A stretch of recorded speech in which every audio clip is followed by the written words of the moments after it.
Hello, this is Sunil Sunder Raj with Jersey Sporting News. Tonight, I'm happy to be speaking with Pat Devaney, head coach of the New Jersey City University Gothic Knights women's basketball team. Coach Devaney, once again, thank you so much for the opportunity to speak with you. And this is going to be a much different interview that we conduct tonight, and just conversation we get into. We're gonna peel the covers off and the curtains back, and really give people an insight into not only your coaching journey but also your playing days, as well in basketball. Yeah, well, Sunil, thanks for having me. And there's nobody that I would rather have do the interview than someone like yourself, who is extremely personable, a good person, and doesn't have any bad bones in their body. So yeah, I mean, it's a privilege and an honor to be here with you. Thank you. I really appreciate the kind words, Coach Devaney. And with all the accolades, the achievements that you have earned and that you've accomplished here over the last several years, especially at your alma mater, New Jersey City University, the back-to-back, New Jersey Athletic Conference tournament championships, regular season, conference, NCAA, ECAC. But, we want to, hear just in terms of the way you started out, with your coaching career, if you want to get into that. It said, coming, from humbling beginnings, but working your way up the ladder, Coach Devaney. Yeah, yeah. So I started coaching basketball 2010. I was coaching AAU with the Jersey City Heat out of Mm-hmm. Jersey City 14 school. So started that doing a sixth grade team, seventh grade team. Frank Darby's actually playing for the Atlanta Falcons. Frank was one of my players. So started doing that first. And then Mm-hmm. I got the assistant coaching job at St. Patrick's High School with Chris Okay. Chavanis. Chris Chavanis runs the Patrick School now. He was the Mm-hmm. head. So I started coaching with Chris around 2011 and started coaching big time high school basketball, DeAndre Bembry over there. And yeah, so I got into coaching boys first, coaching the boys side, and loved it. I mean, I love basketball. As a point guard, I always felt like I was a coach. Even Yeah. as a young kid, I always felt like a coach. I Yeah. played pitcher, I was quarterback, so like always had the ball in my hand, was always used to being a leader, the oldest of four. So kind of felt like this was like meant for me. And then after the St. Pat's gig, um, how I got into coaching women. This is a funny story right here. So Okay. I was working out at NJCU every single day, 5 days a week in the gym. Mm-hmm. Alice DeFazio was the athletic director at the time. She was the old women's coach. And she came into the gym and she asked me, she's like, Coach, she was like, Pat, do you want to coach the girls team, our women's team? And I looked at her like, Alice, our women's team? I'm like, I don't know if I'll be able to recruit over here and get kids Yeah. here, this and that. She told me how much she would give me. She was like, I'll give you $8,000. I was getting paid close to $1,000 at St. Pat's, and I'm picking kids up, dropping them off at home. So like, I'm a chauffeur and a coach at the same time at St. Yeah. Pat's. So this was right before Labor Day weekend. So when she came up to me and asked me that, I said, Alice, let me talk to my dad. Let me talk to Coach Chris. Let me sit on this, think about it a little while, and I'll get back to you after Labor Day. So after talking to Coach Chris, talking to my dad was like, take it as like one of the biggest goals you'll ever set in your life. Like if you could help turn NJCU women's basketball program around, you could probably go anywhere and turn a program around. So take it as one of the biggest goals. So I came back Mm-hmm. after Labor Day, told Alice, I said, Alice, I'll take it. I'll do the women job. I'll take it, try to turn this around. And Yeah. then my first year I started getting kids. Shocked. Started getting kids to come to NJCU. We started doing well. I think we won like 8 games our first year. I think the year before that they were at 4. And then we kept building it, kept moving up. We wound up getting Mm-hmm. Bree Smith. Bree was like a rookie of the year with us around that time. So that was like between 2012 and 2015. I was an assistant coach here. Yeah. So doing a really good job with recruiting and stuff. They offered me the head cross country job. Now, Sunil, I never ran cross country. I don't know 100 meter, 200 meter. I have no idea about cross country. So they asked me to do Yeah. the cross country job. I was like, I don't know cross country. They were like, Yeah. all you have to do is make sure they get on the bus, they finish the race, and make sure they get back on the bus. I said, oh, I'm ordering. I said, no, no, dude, Yeah, how much am I gonna get? They told me how much. So I'm like, oh, this is double than what I'm getting on basketball. So I'm like, this is yeah. perfect. So I was doing part-time here, but I was here 40 hours a week because I had a goal, turn the women's program around, build up a cross-country program. And I don't know cross-country, so I had to start recruiting cross-country kids. And we Mhm. started getting a cross-country team going. So we didn't have to use basketball players anymore, soccer players, baseball players. Wound up getting a cross-country team. So that's how I wound up getting in the cross-country. You know, Okay. 2015, the coach that I was coaching with, Amy Mulligan at the time, she wound up resigning. So Okay. when you resign as the head coach, they got to open up a search and stuff for the job. I put in for the job. I didn't get the job. They wanted a Mhm. woman at the time. And so I didn't get that in 2015. Fast forward to 2018, after they go 4-71, I get a call to put in for the job, that the job's Yeah. open back up at NJCU. So put my resume, put the hat back in for the job in 2018. Sean Tucker just got the AD job. And luckily enough and blessed enough that I was fortunate to get the position here at my university. And I feel like the timing was perfect because Sean Tucker just got the job, brand new AD, full of energy, great person, very classy, had big dreams, big vision for us. And I loved Mhm. everything about what Sean brought to us. So it was just perfect timing. Timing is everything. And I'm here now as a head coach, being successful at my university, doing everything God blessing wise that we were able to say that we were going to get done. And Yeah. we're doing a pretty good job over here now. Yeah, it said in back of you, said that that's well documented. It's great to see. Hey, Coach, had to ask you. Said the Jersey City University is your alma mater, degree in criminal justice, but talk about just in terms of playing. Said for this team, for the men's team under Mark Around. It said you transferred midway through the 2007-2008 season, played over 45 games over a 2.5 year span. The fact that you were able to get your education and also play athletics and again transfer that over to the coaching side as well. I mean, you got the best of both worlds, at New Jersey City University. Yeah. So being alumni, being from here, it's a blessing, to be able to graduate from your university and coach there.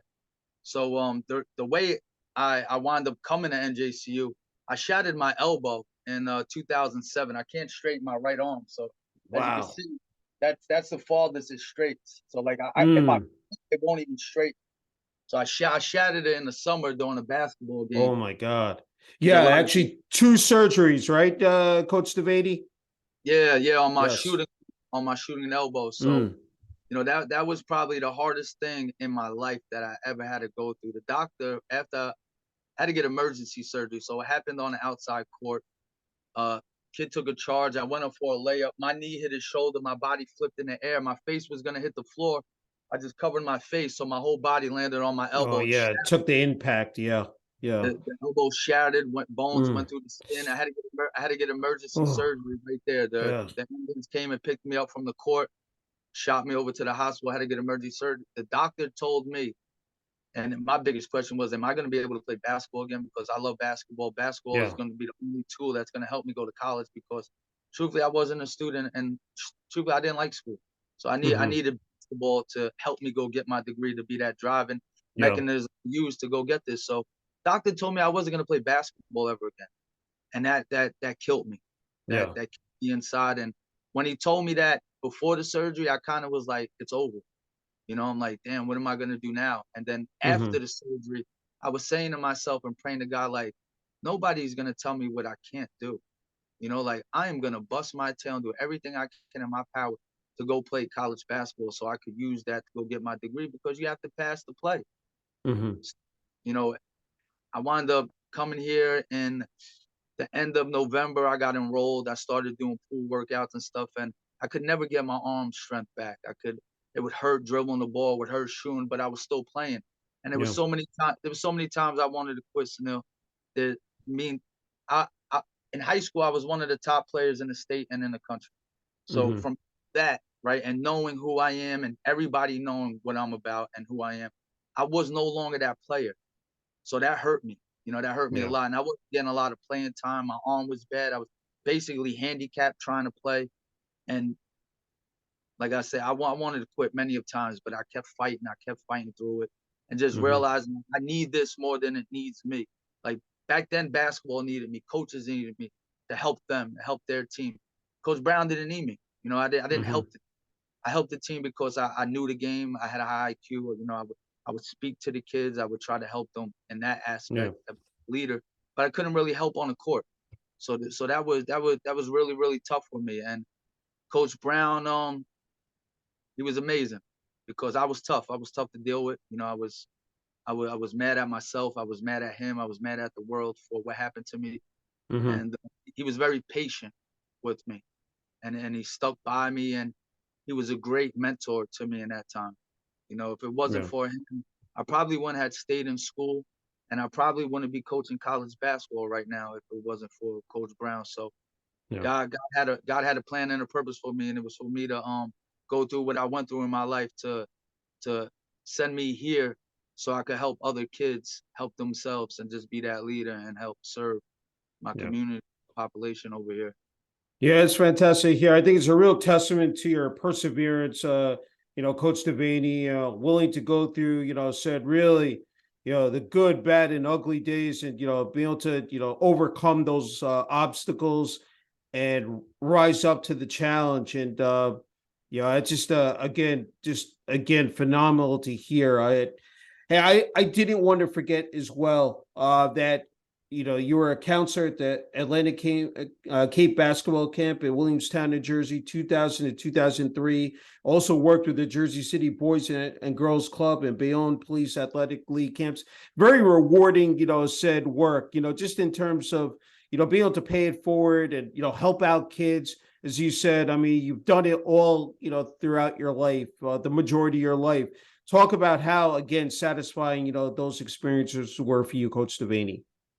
Very rewarding. So now I believe in paying it forward. Like Coach Hurley, he's teaching Hmm. kids right now for free in the gym, just paying it forward. And I Yeah. feel like that's what I'm here for. I'm here to pay it forward. Go through everything that I've went through in my life, all the coaching that I received in my life, all the recruiting letters, learn being recruited by these schools, St. Joe's, being Yeah. being recruited by Ohio State, being recruited by these schools and being able to, like West Virginia, being Yeah. able to forward and show these kids what it takes to try to get to this kind of level of basketball. My dad saved some of the college letters for myself. When I was in high school, I was getting so many college letters every week that it was getting overwhelming. I would just start throwing them out. Yeah. And it wasn't for my father, I would never have none of that stuff that I could pay forward and show kids like, look, this is where I was at as a basketball Hmm. player. And Yeah. I wasn't a Division I student. I was a Division I basketball player, but not a Division I student. You got to Hmm. be a Division I student and a Division I basketball player if you want to make that transition to Division I.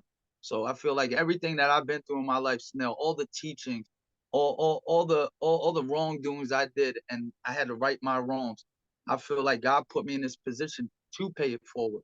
So all Yeah. those camp clinics that I did growing up, what it did, it conditioned me for what I'm doing right now in life. And Yeah. I feel like, it's making me a successful man and human being and coach all in Yeah. one. And I'm able to serve.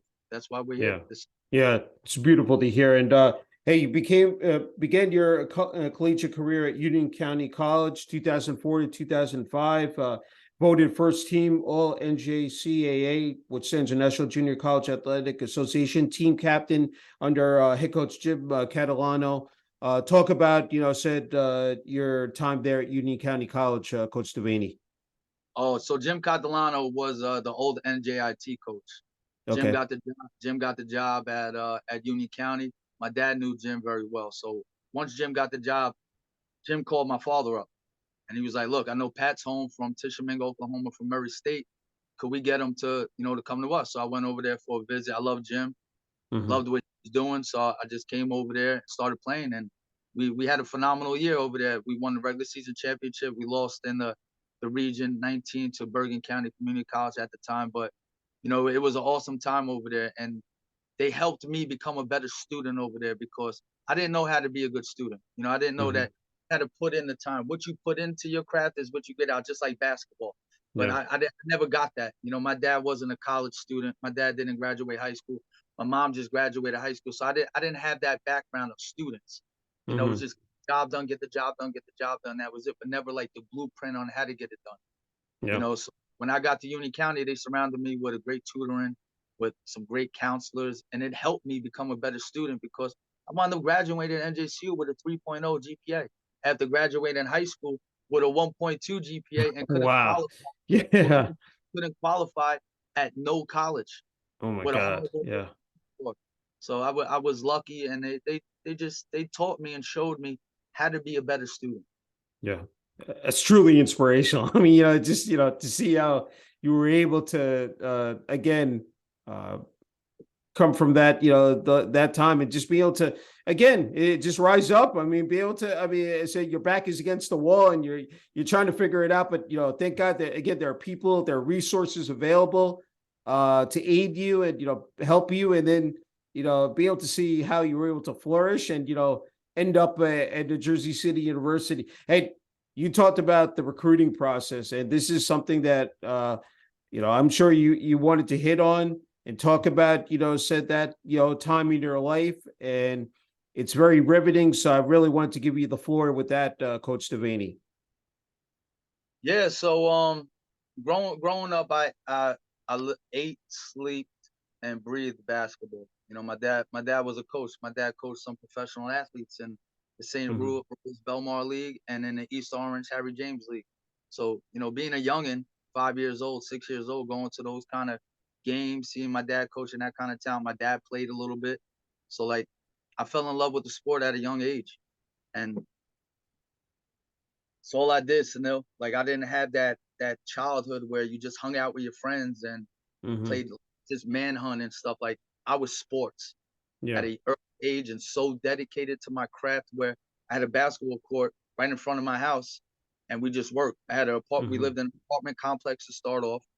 We'd buy little hoops, play out in front, put it right in the street and play. And Hmm. that's what I did at a young age. So being able to learn that at a young age and just transfer that over as I got older, it became natural to me, basketball. Hmm. So at a young age, I was one of the best in my city. I was one of the best in Hudson County playing in the PAL League. I was averaging like 50 points a game. There was some games I think I scored like 64, Hmm. 50, 56. So like I I mean basketball is truthfully in my DNA. I did Yeah. play a little baseball. I got some clips over here. Oh, nice. That's great. My dad, man, he saved me.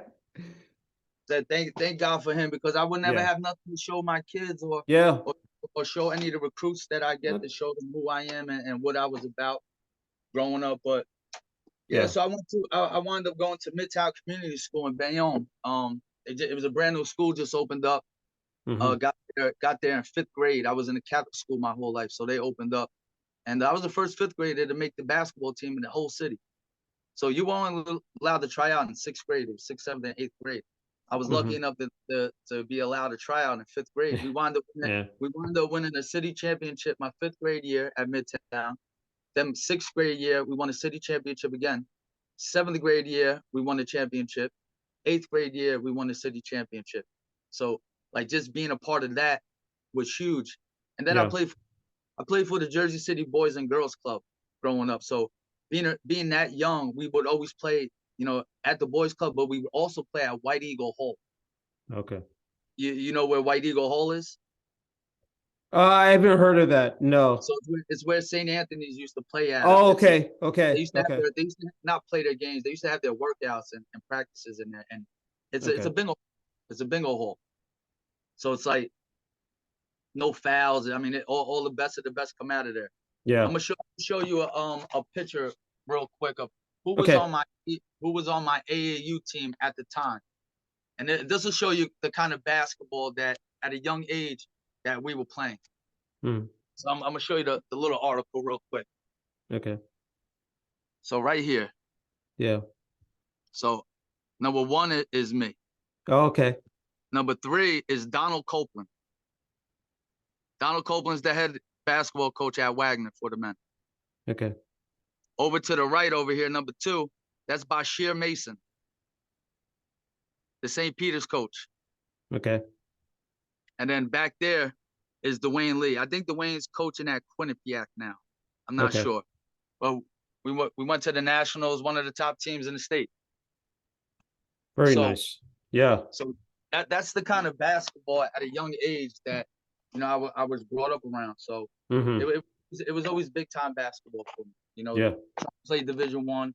That was always the goal. That was always the route. Started again. Yeah. Ended up going to Marist. I know. 8th grade year, I went there on a visit. I was supposed to go to St. Anthony's, but it was going to be myself, Donald Copeland, Dwayne Lee, Elijah Ingram, and then a year ahead of us was Tony Tate. Tony Tate was starting at the time. So I felt like the option for me at the time was to come to Marist with Chris Chavanis, who just left St. Pat's and got the job at Marist. So I played at Marist my freshman year. Made the decision my 8th grade year to go to Marist. Played Marist my freshman year, played JV, suited up varsity, played a lot of minutes my sophomore year. We won a championship my freshman year. Sophomore year, we won a championship, but then we went going to the States. We had an ineligible player playing. Yeah. We had to sit. How frustrating was that? It was very tough because we worked Yeah. extremely hard to get to where we were at, and we were the best in the county, and we were one of the best in the state. We were actually on our way to play St. Pat's at home in the state playoffs, and AD came said the season was canceled. So all the games that we won we had a forfeit. So I think we were like 19-6 or something like that. We had to forfeit everything. So no more playoffs, no more anything. Coach Chris is gone. He went back to St. Pat's. So now I'm here like, what just happened here? Yeah. So with that whole situation that happened, I left. You know, I got an opportunity to go play at St. Augustine Prep out in Richmond, Jersey. I was living with the secretary of the school out in Ocean City. So being from the city of Jersey City in Bayonne, going out there down in South Jersey. Yeah. It's quite a transition. Yeah. It's night and day. Then playing for head coach, I think it's Paul Rodeo. And, you know, I said the Hermit, and the Hermits winning, 2002 parochial Southeast State Championship, defeating Camden Catholic. That had to be, I mean, again, the fact that, it started at a young age winning championships and to continue that, as said, streak going, I mean, that's just like, that's butter. I mean, that's icing on the cake, to be able to, again, raise a trophy and, win a championship. I think, you know what I think of this, Sunil? I think I saw the blueprint at a young age, and it kind of conditioned me to understand what it takes to win. So, like, when people say, well, like, you got the job at NJCU and it took you only 3 years to win a championship. I look at it like, no, it wasn't only 3 years because I was here from 2012 to 2015. So I count those years because we put in the work. That's right. We started getting into double-digit wins and we started winning conference games. And like, I feel like you got to add those onto that because that's what helped transition us into a championship program. We had to take our bumps. We had to take our losses. And then, we hired a coach that plays championship basketball and that knows championship basketball and that has championship basketball basically in his DNA. And speaking of myself, so I feel like truthfully, and I say this a lot, I feel like I was conditioned for this. Like it's crazy to even think about it, like where we're at now. But I feel like everything that I've been through in my life with the winning at a young age, having the coaches that I had in a young age, being around Coach Bob Hurley to start off, going to, all of his camps and clinics at a young age. Then my freshman and sophomore year in high school, even my 8th grade and going into my summer years, we're working out with Kevin Boyle. We're practicing with Kevin Boyle's team at St. Pat's by Al Harrington, Sam Dallenberg, Ray Lamazana, Jerome Holman. So like being around that kind of basketball in high school, like it programs you and it conditions you to win championships. Like there's no there's no doubt that Shaheen Holloway, being at St. Peter's, got that job done because of how he's been conditioned as a player and who he was as a player and as a person. He's a winner. Mhm. He's been a winner his whole life. So like it's not like shocking that Shaw's winning. Yeah. It's I kind of expect him to win because he's a winner. It's in his Yeah. DNA, it's in his blood. That's what he's done his whole life. So, I feel like this was this is how it's supposed to be, when you're Yeah. conditioned this way. Yeah. No, I agree.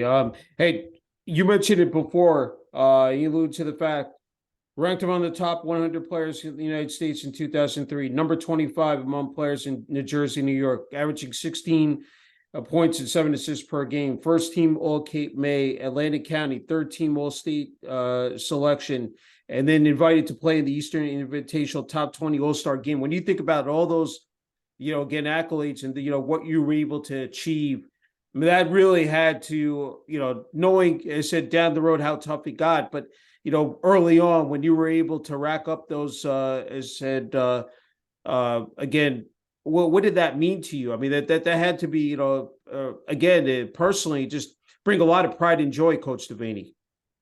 Yeah, just all the hard work paying off, Sunil. All the nights working out in the gym, outside on the basketball courts, getting to the courts 8 o'clock in the morning, not leaving the courts Yeah, until midnight.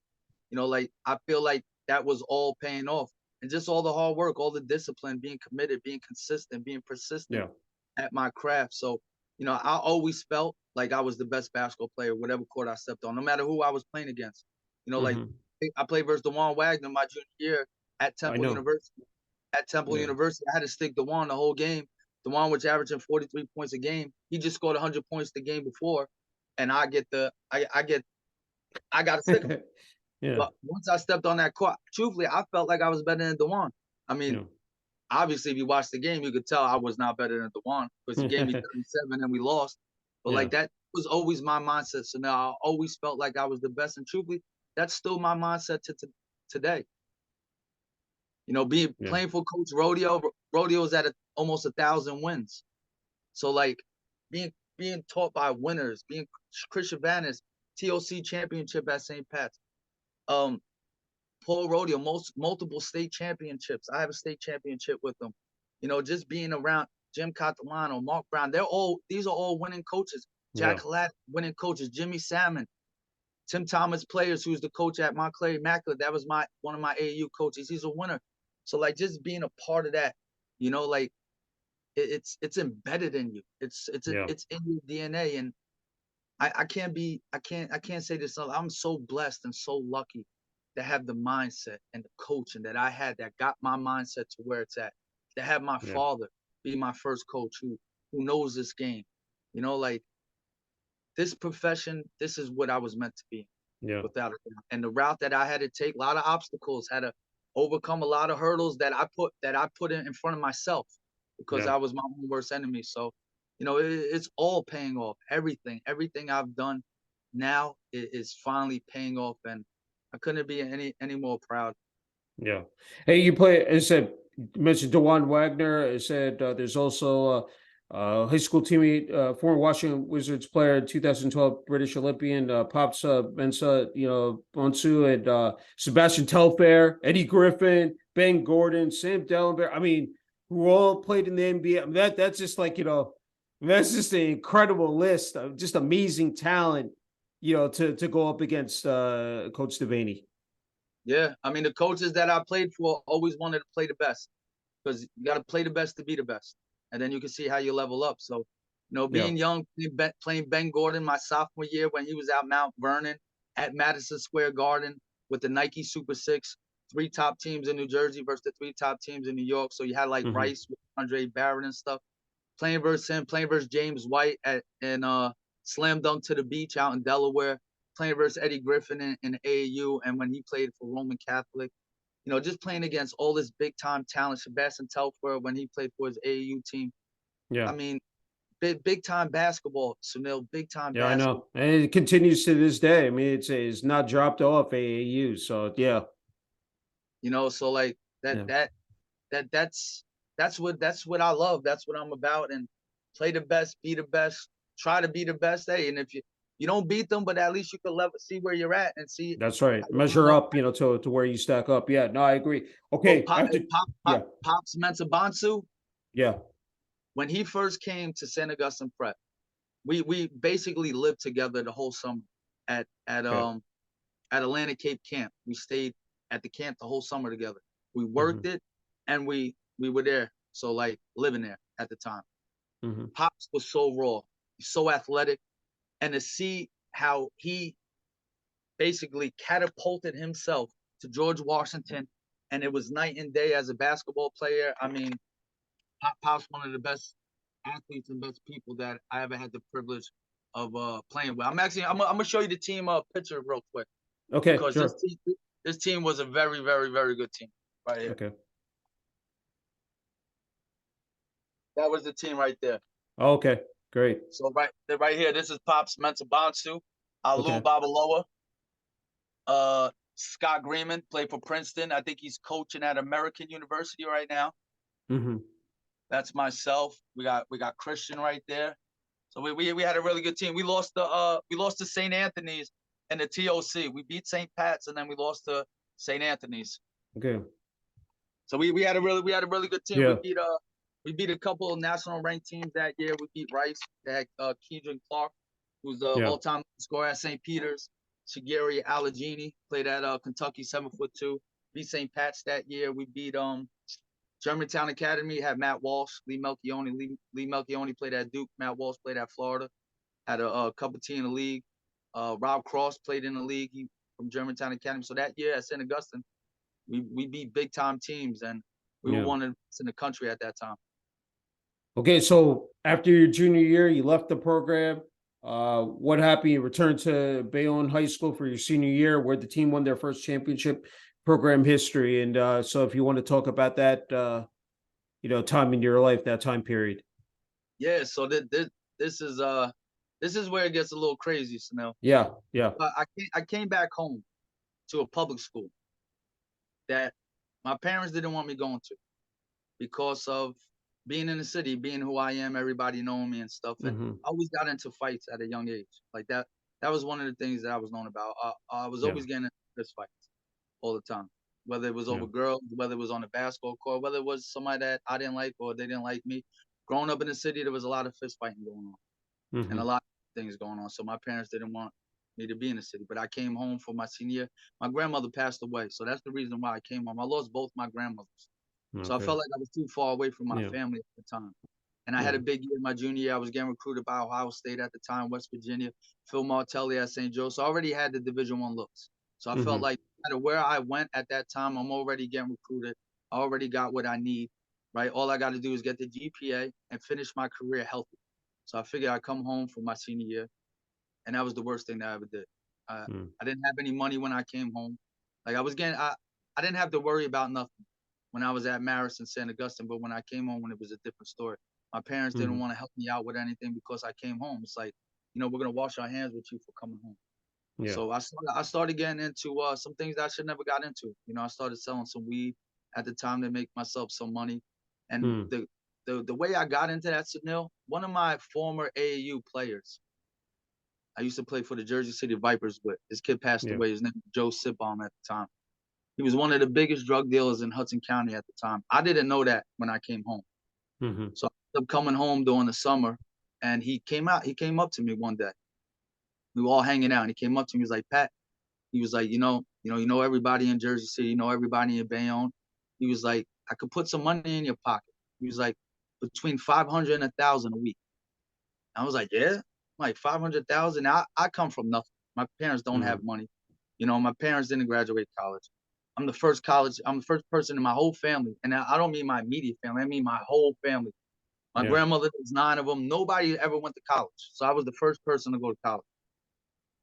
So I wind up, Sitbom came up to me and said, look, this is what, I know you got connections with the projects, Kerry Woods. He needed protection at the time. I used to play for Kerry Woods in the housing league. So came up to me and said, look, you do some things for me. He was like, I'll put about $1,000 in your pocket at the time. Mm. So I was like, I'll do it, $1,000, I wanted to buy nice clothes, sneakers and all that stuff. I like Hmm. looking good. I had a persona that I had to keep up, you know, looking good, wearing Coogee sweaters and stuff. So I wound up doing that. And it was probably the dumbest, most immature thing I ever did. You know, started working for this guy. And being young and immature, you don't understand people's intentions at the time. You know, so Mm-hmm. he was recruiting me to help him make him money, to get him protection from the projects that I hung out in, that everybody knew me from. And I started selling drugs my senior year in high school. Started selling weed. He was getting ecstasy. He was giving me the pills of ecstasy for $1. I was selling the ecstasy pills for $15. You know, so like when you're in that lifestyle, you start getting addicted to the money because the Yeah. money's, you know. And I'm a big time basketball player at the time. They wrote a big time article about me from coming home to Bayonne and playing it. I think I have the article here somewhere on my wall. Mm-hmm. And and you know, so I was trying to play both sides. And one day, the lieutenant came to my house, Mr. Kachansky at the time. I remembered it like it was yesterday. Mm-hmm. Parents say, hey, Patrick, come on, somebody's here to see you. So I'm thinking it's a college coach here to see me, to recruit Yeah. me.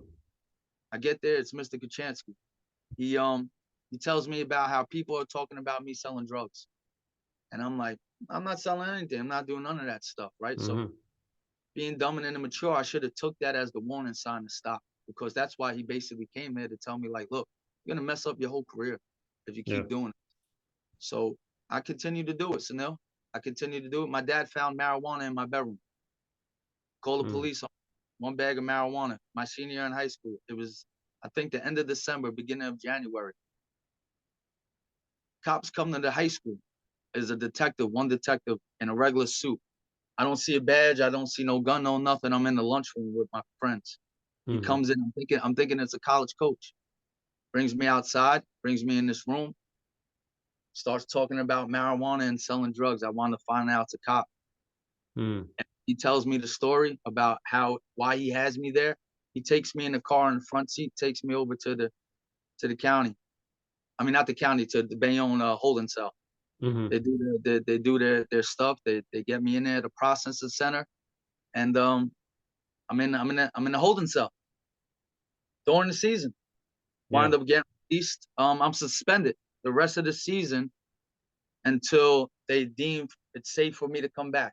Had to take Yeah. urines, had to go through all this stuff. My senior year, I'm suspended 16 games. I played, I think, the first 7 games of the season, first 6 games of the season. I Mm-hmm. come back first game of the playoffs. I don't get any more letters, Sunil. Nobody, no calls. The Yeah. letters stop coming in. So now I'm like, damn, what am I gonna do? Nobody's recruiting me now. Yeah. So I'm like, you know what? Let me just do my thing on the basketball court right now. Senior year, we're in the playoffs. First game versus St. Mary's. Wind up hitting the game-winning shot. Sunil, it's like God made Yeah. this happen. Yeah. Me. Suspended the whole year, almost I the whole year. know. Come back the first game of the playoffs, hit the game-winning shot. We win. Yeah. Ed Ford, I don't know if you know the FA. Ed Ford, he was a big news reporter, big Okay. baseball guy in Jersey City. He had his own column at the time. So we're Mm-hmm. playing Ferris. Kyle Anderson's father is coaching Ferris High School at the time. Kyle Anderson Sr., Yeah. Slow father. He puts in the paper, the FA, that Ferris is going to beat Bayonne, this and that. See that in the paper. We wound up beating Ferris. Mm-hmm. Everybody's shocked we beat Ferris. So I'm like, yeah, now I'm getting back to it. I'm thinking I'm going to Yeah. start getting recruited. Nobody. Mm. Nobody sends any letters anymore. I'm not getting nothing. No more calls, even after these 2 playoff games. So I'm like, we got to win a championship. We played Dickinson at Dickinson in the championship. Alex Maribel, who was the St. Peter's prep coach, Mm-hmm. senior at the time. We played him. We lose in the championship at Dickinson. First time Bayonne's ever been in a championship. Mm-hmm. So then we go play in the playoffs, first state playoffs. Play Ferris, we lose to Ferris. Basketball is over for me. Have no idea what I'm going to do now. I'm not getting recruited by anybody. Yeah. I had to go to the junior college route. But not only that, Sunil, I didn't get a high school diploma. They wouldn't let me graduate on stage from my days out because of my suspension. Mm. So I had to get a GED. And I didn't get a GED until 2003, until about the middle of 2003. I graduated 2002. So I wound up, had to go to Murray State out in Tishomingo, Oklahoma, JUCO out there. Go out there in January, the coach winds up leaving. Once I Mhm. get, that's the guy that recruited me at the time. New coach comes in there. He wants to slow down the pace, doesn't want to run and gun. That's my style. I like running. I like, throwing no look passes, running all day long. New coach Mhm. comes, damn, what am I gonna do? That's when I get the call from Jen Catalana to go to Union County College. And then that's when Union County College and JCU started. And, truthfully, we could go, you let me know when you want me to go into the Yeah. story. You want me to go into everything? Listen, I'm giving you that opportunity, to really discuss. I mean, it's so riveting, just sitting here and listening to it because I think when you're humble to your core and where you just hit rock bottom and you have to somehow climb your way back up and try to get your head above water. I mean, I just it's truly remarkable. Yes. So you know what? I guess we'll get raw with it. We'll just, because I hope this helps people, man. I I think hope so. I think you that's what you want to do. Yeah, I because hope I think there are a lot of I hope people. Yeah, go ahead. I hope my story influences people to get themselves out of bad situations and take Yeah. advantage of what God blessed you with.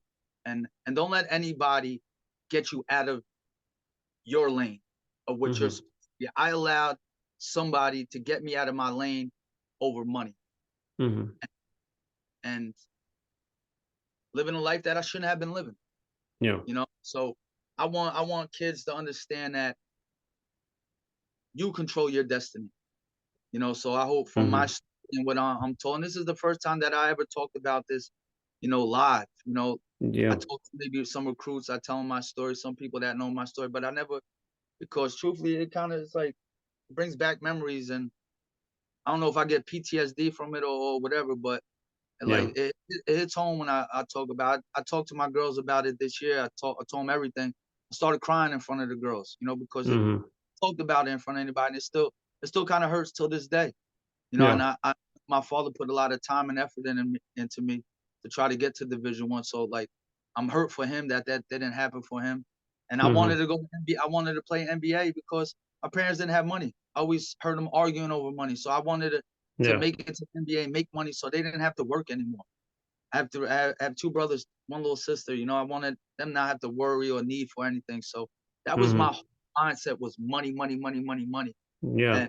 And truthfully, you got to sometimes wait for that slow nickel instead of pushing for that quick dime, and just let the process take care of itself. But Yeah. after my first charge at Bayonne High School, it just didn't stop from there. I was still, after I didn't get any more letters, I didn't get any more calls, and Hmm. St. John, Mike St. John wound up leaving Murray State, and I wound up coming home. I'm still home. Union County Community College, they didn't have a dorm room, so I didn't stay in the dorms. I'm still home, still Hmm. with money. So I got back into that. I got back into the street life, but Hmm. only once. I started hanging around Crips. I started really being in the projects of Curry Woods and selling drugs in the buildings, and I'm breaking night. My mom was kicking me out of the house. My senior year, my mom kicked me out. I had my own studio apartment my senior year in high school for 6 months.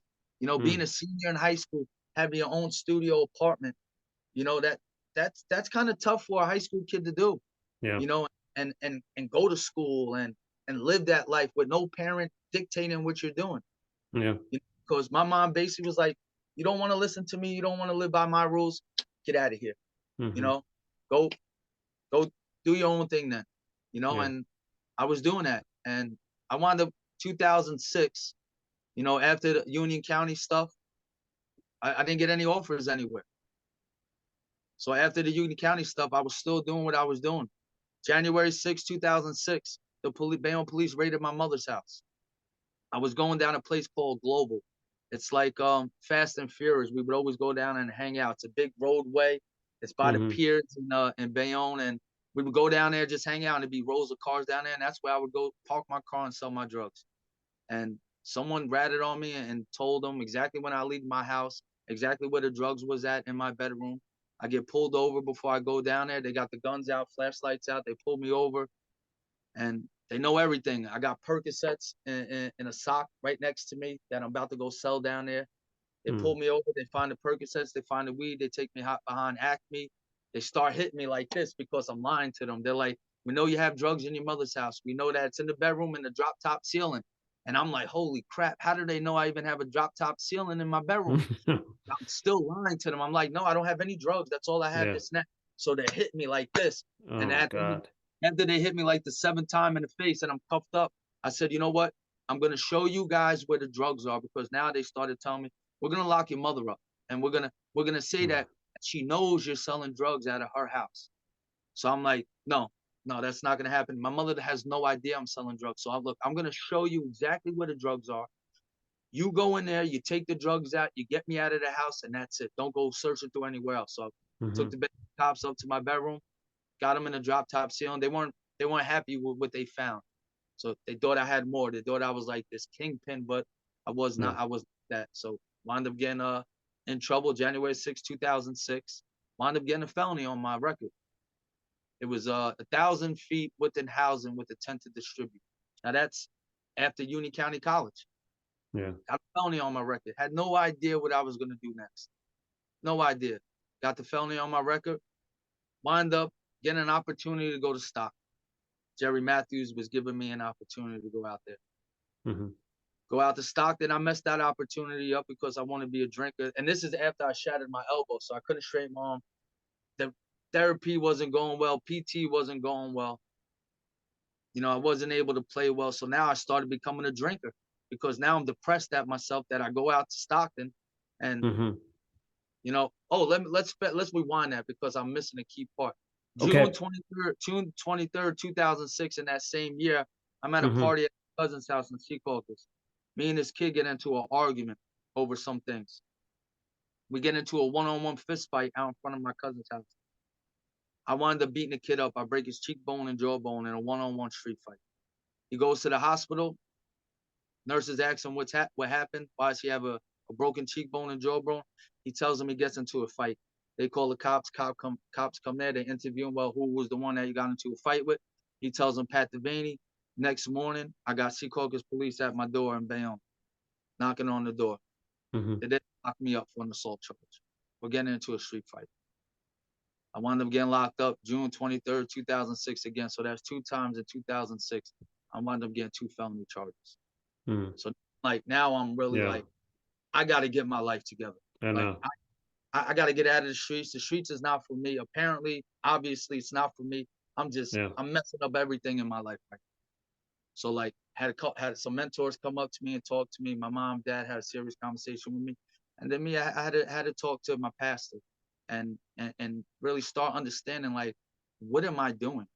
Where am I trying to get out of life here? So we got a blueprint to go, like, hey, look, we're going to get you into school, and this is what you need to do. You got to leave everything alone. Wind up getting that, you know, wind up changing my life around. The crazy part about the whole thing, Sunil, I was selling drugs in the projects.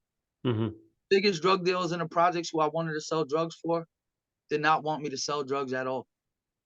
Told me if I would sell drugs, they would break my face. So I had to have the guy Joe Sitbomb, who didn't live in the projects, give me drugs to sell, because own people from the projects didn't want me selling projects because they didn't want me to mess up my career. So that just goes to show you how there's some good people that do that stuff, that care for other people, that don't want to see them mess up their career. Because they're older in their life and they saw how it messed up their life. They didn't want to. So that's like a real OG. So when people hear OGs help people not do the same thing that they did. Just not repeat those same mistakes. Yeah. You know, so, you know, just being a part of that, you know, I was around Crips. Curry Woods is one of the biggest spots in Jersey City. You could Google it. It's the hardest projects around. And that's why I was. So from 2002 to 2006, I'm in this projects in Jersey City on Neptune Avenue, gang banging, selling drugs, living a life that's not consistent with who I am as a person. Because I always had money on my mind, you know, make the NBA for money, but that's out the picture. So how can I get to this quick money? Then I'm living this dumb lifestyle that I should have never been living in. But, you know, wind up talking to my pastor, getting the blueprint together to now get myself back on track to where I can help other people help themselves. And sure enough, being able to leave Stockton to be over here with Coach Mark Brown at that time, him calling me up. And at that time, Sunil, Alice DeFazio was here. Alice knew my situation. She knew everything that I've been through. She went into Brown's office and said, Mark, Pat Devaney, we don't want him here. Mark Brown said, you know what, Alice, that's my call. I knew Pat since he was 6 years old. I'm going to take him in. I'm going to bring him in here. I'm going to help him out. And I'm here now, all because Mark Brown took a chance on me. Yeah. And he just got the job here, Snell, in October. His father just retired. I was his first recruit. First recruit that had 2 felonies on his record, was gang banging, fighting, got stabbed, been through all this crazy stuff. Yeah. And he says, you know what, Pat? I'm going to go out on a limb and I'm going to help you out. And Alice did not want me here, Sunil. So just imagine, Alice did not want me here as a basketball player and a student athlete, right? To fast forward, I graduated in 2011. She asked me, come coach the women's team. Yeah, that's pretty surreal. I mean, yeah. Yeah. So just to see, how I was able to make this 180 change in my life, to get back to what God blessed me with, to do what he wanted me to do, and to continue to get back on this path of living right, living righteous, doing the right thing, righting wrongs, living up, owning up to my mistakes. I feel like this is what made me who I am today. And people say you shouldn't live with regrets. I kind of disagree, but you don't let that beat you up. Like I still regret the stuff that I've done. Yeah. Well, life's too short. I mean, I said everybody does make mistakes, and you wish you could go back, as said, and do it all over again, like just in terms of doing it differently. Excuse me, but unfortunately, past is past. That's it's come and gone. And you get that time back, but you just try to better yourself and improve, just on the person you are. And obviously, you've done that. And I think that intervention and having those people in the right place to guide you along and to raise you up, because not everyone gets, those second, third chances, fourth chances. I mean, but, I think, it is a true blessing that, you had that, said in your life, and to see where you are now, it's just, again, it is very inspirational. Yeah. I mean, and so now when I hear people talk about mental health, it's a big thing. It's a truly big thing, because if you are not in a mental space, it affects your whole being, whole being. And mental health is huge, because this controls this and everything. It controls what you put out, it controls energy and everything. So, just being able to get myself up out of these situations. Yeah. Because some people don't, I did 5 days. I did 5 days in the county. I hated it. I don't know how people go back to that stuff. I mean, to take a shower when you're in the holding cell, you have to keep your lunch tray. Because you can't step on the floor. It's slime everywhere. So you got to stand on your lunch tray to take a shower. They're waking you up 4 o'clock in the morning to eat breakfast.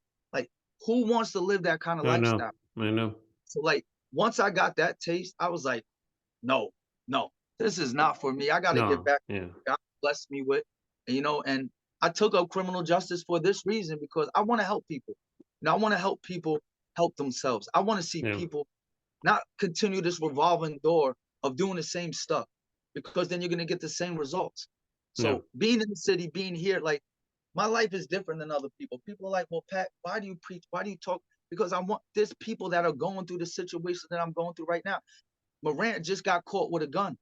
Like, John Morant just got caught with it. Like, what are you doing with a gun? I mean, practically one of the faces of the NBA. I mean, but again, everyone's got skeletons in their closet. Everyone's got, and he just, he made a really bad decision, and now it really cost them. I mean, they struggled the rest of the season and then into the playoffs, and, he was out a couple of weeks, it said it really changed everything. And now people look at him in a different light. And hopefully, and he's a father. I mean, that's the thing. He's got a daughter, to think about as well. And hopefully he does, get his life together and he's able to use this, that, again, is an opportunity for me to, speak to those kids out there.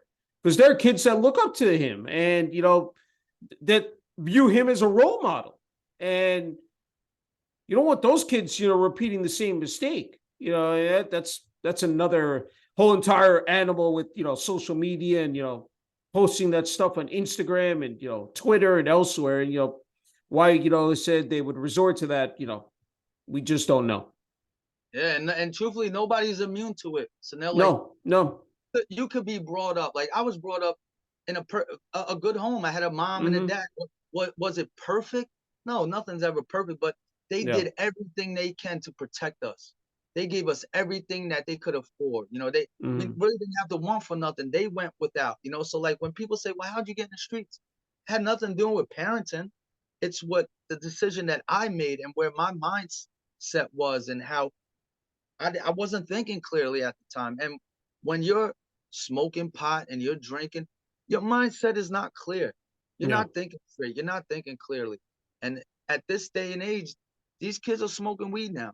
At younger age, they just legalized it, and it's the stupidest thing, the dumbest thing they could have ever done for these kids because they think it's good for them when it's one of the most horrible things to do for your body. You shouldn't be smoking anything. It's horrible for your lungs. It's horrible for your cardio, for your heart. And that's what you need as an athlete. So like I tell my kids my story and I hope that it changes their perspective of the outlook on things. And, like just being through everything that I've been through, I've been turned down for doing camps because of my background. I've been turned down for jobs because of my background. So being able to land this job here because of what Sandra Cunningham put in, that you can't go back, only back 8 years, like it gives people like myself an opportunity to change their lives. Yeah. There's people that have felonies on their records. They can't get jobs anywhere. And what they resort to is going back to the streets because that's the only thing they know. And that's the only thing that will help bring them money. So with Sandra Cunningham passing this, where you can only go back 8 years, that helps people and it helps people change their lives because people do change. People change. Like I haven't drank alcohol or beer in over a year and a half. I haven't ate meat and chicken and drank milk since 2016. So people change. And I want people to see my story and see like it can happen. You could be that person and you can do it. That as long as you're dedicated and you have to love yourself. You have to love yourself because if you don't love yourself, then you're not going to care what happens to you. You're not going to care what you go through. And that's what I had to get back to. I had to get back to loving myself. I had to get back to caring for myself and loving the people around me because I was hurting everybody. I was hurting people that knew that I could do great things in life. My dad, it killed him. My dad used to drive around the city of Jersey City looking for me at night to see where I was and what I was doing, and like put my parents through that stuff, man. It eats at me now. Like when I think about like nobody should put their parents through that stuff. And like it's still, you see it, like it hurts, Yeah, it's raw emotion. It is, it's excruciating. But as I said, now you see, you come full circle and, the way where you ended up. It's, again, everyone has got to go through hell and you've been through hell back and forth. But the fact that, you were able to, get out of those ugly situations and again, the right people, guiding you along the way and, helping you out, that again, not everybody has that support system, but if you do have people that care about you genuinely and want to see you, improve and, again, be the best version of yourself and succeed in this world, God bless. Obviously you have that and here you are now, a true champion and, leading, the way. And hopefully it said that the kids who are out there doing the same stuff that you were, back, years ago, almost 20 years ago, that they'll see the light and they'll say, look, we need to get out of this situation. We need to be on the positive side. We can't, I mean, this is just, the negativity, the despair. I mean, it's out there, but you have to somehow, come through those shadows and be able to, find, medium, find something that, you're good at, and like, just try to get through education and, having a stable career. But, again, it's just, it's just, again, magnificent just to see where you ended up now. A lot of this has to do with Mark Brown, man. Yeah, I Like know. I know. I can't. I appreciate this man so much. Yeah. Yeah. He saved my life. Truthfully, he Yeah. saved my life. Because if I didn't come to NJCU after Stockton, I would Yeah. have never went to college, and who knows Yeah. what I would have got into, Yeah. because maybe I would have been fed up with everything. Yeah. And I tell you, God works in mysterious ways. God has a plan for every single one of us, and Yeah. we have to trust it, and we have to be patient. We have to be positive with ourselves, and we have to self-love, man. Self-love is Yeah. huge. Yeah. Self-love is it's really big, because if you don't love yourself, Snell, how can you love anybody else? That's true. Yeah, I agree. Well, you need those mentors in your life. You need those people who are going to be difference makers and going to, again, you know, see it all the way through. And obviously, I said, Coach Brown is definitely, epitomized that and demonstrated that. So it's great to see. Him and my father, man, instrumental, and everything Hmm. that my father told me as a sophomore in high school. It was true. It Yeah. all been true, So like, and this is to kids. When you hear your parents telling you things, they're telling you things because they love you and they care for you, and they see what can happen potentially, and they're just trying to save you, and they're trying to guide you in the right direction so you could be successful in life, because that's all parents want to see. They want to see their Yeah. kids be be successful and do better than them. So, Yeah. trust your parents, trust your support system, and and trust in God without a doubt. Yeah. Hey, I mean, this has just been absolutely just, scintillating. I mean, this has just been, again, I said off the charts it would be, and it would be one for the books, and it definitely has, for you. I don't think an article or, said you know, would fully encapsulate or, do the trick, just to, to hear your own words, what you've been through, your struggle, your journey, all the ups and downs, really the good, I said the good, bad, and ugly, and the fact that, you have again persevered, you have just the grit and determination you have again shown, said for your whole life. So I really wanted to in closing give you the floor.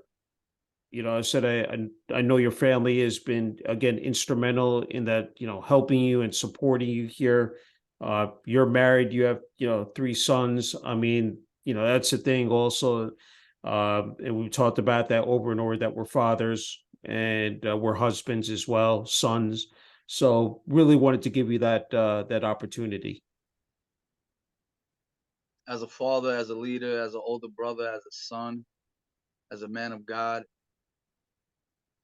I just want everybody to understand that none of us are perfect, and we all go through things, but it's the positive mindset that will get you through it. Being patient with yourself, loving yourself, reaching out to help for help.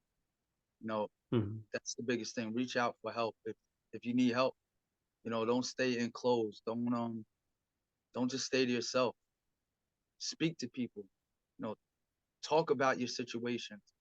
Get it Mhm. off your chest, because what happens is if you don't get it off your chest, it weighs and it weighs and it weighs. Mhm. Stress and it's stress and it's stress. And stress kills, stress ages. So, get your stuff out, man. Get it out. Help others. Your story can help other people. It could definitely help other people. Mhm. What you're going through, somebody else could be going through. And don't worry about what other people think about you, what other people are going to say about you, because when you worry about what people are going to say about you, or what people think about you, you become a prisoner to their thoughts. And you don't want to be a prisoner. Yeah. You shouldn't care what anyone thinks or says about you. As long as you know who you are as a person, and you know that you trust and believe in God, it's all that matters. Yeah. And just just pay it forward. And we're all here to help one another. We're all human beings from the Almighty God, the Creator, and there's only one race. It's the human race. There's not multiple races. We're all one, so just everybody understand that, we're all one, and live with love, man, and live in harmony, and help other people. And always remember that proper preparation prevents poor performance. So be properly prepared in anything that you do in life, and live with love, and be a kind person, and want to help people. And yeah, that's it. And I hope my story and what I've been through in my life inspires people, motivates people, and gets a kind of idea of who I am as a person, and what I've been through in my life. Because some people, they don't know. They don't know why I was suspended from Bayonne. Some people don't. They're like, well, how did Pat end up at NJCU? So Yeah. want to give people that outlook, and have them see, who I am as a person. Because some people, they think the worst of me, and sorry for them that they think that, you should get to know who I am as a person. But Yeah. and I appreciate you, Sunil, because there were people that wanted to do this, and I don't believe they had the right intentions. And I know what they said about me. So I'm happy that you got this, and it's a pleasure and an honor to always get to speak to you. You're one of the best at what you do. You're a great person. You're a great human being, inside and out. You care about people. You want to see people move up. So that's why I'm always going to be in your corner. I'm always going to have your back. Anything you ever need from me, I'm here. Any kid you ever need to speak to, anything, I'm here for you. And like I said, you're one of the best, and it's a privilege and an honor to be interviewed by you, Sunil. And thank you for this. Thank you, Coach Devaney, for again the kind words. It is, again, I echo those sentiments. Said in return, it's been again an incredible honor and privilege.